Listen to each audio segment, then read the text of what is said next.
جب 1900 میں پھر دہراتا ہوں کہ جب 1948 میں بھارت کی طرف سے کشمیر کا مسئلہ UN کے پاس لے جایا گیا،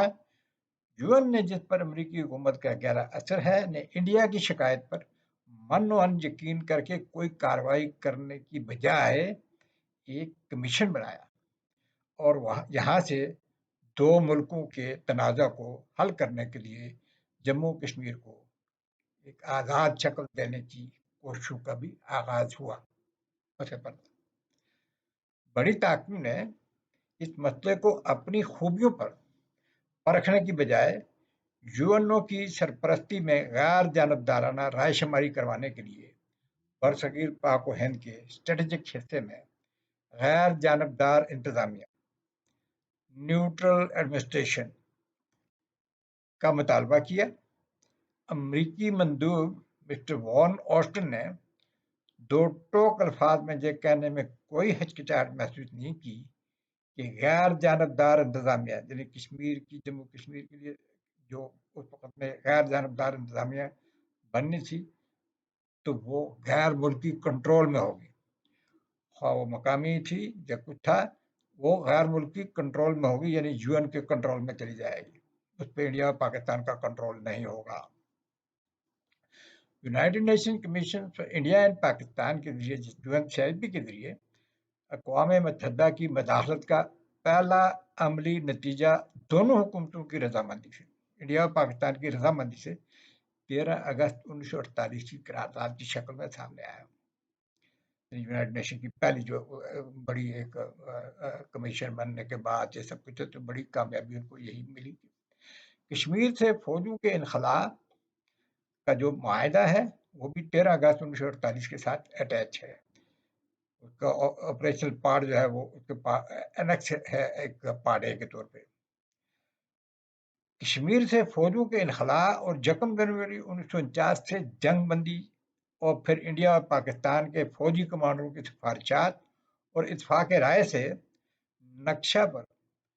لکیریں کھینچ کر جنگ بندی لائن کی حد بندی کی شکل میں سامنے آیا۔ یہ صرف جغرافیہ کے اوپر نہیں، یہ صرف نقشے کے اوپر نہیں لکیریں کھینچی گئی، یہ لوگوں کے جسم پہ بھی کھینچی گئی لکیر کشمیر کے رہنے والے لوگوں کے سینے کے اوپر سے گزرتی ہے۔ 5 جنوری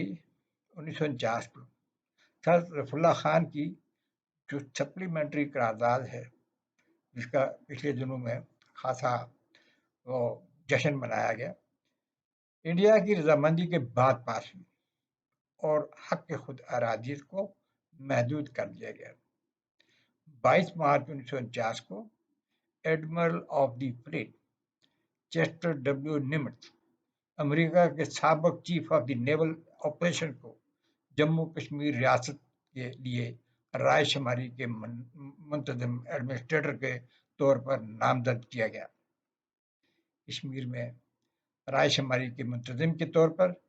امریکہ کے اعلیٰ درجے کے فوجی پس منظر رکھنے والے رہنما کا انتخاب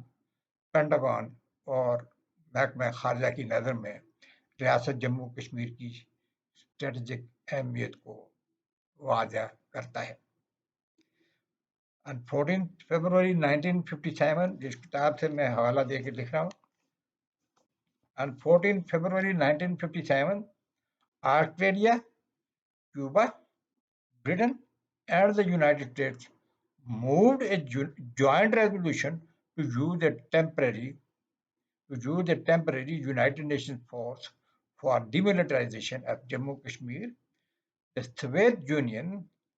objected to this resolution. The Soviet also rejected the idea of a plebiscite and vetoed the resolution. یعنی 14 فروری 1957 کو برطانیہ، امریکہ، آسٹریلیا اور کیوبا نے جموں کشمیر سے فوجوں کے انخلاء کے لیے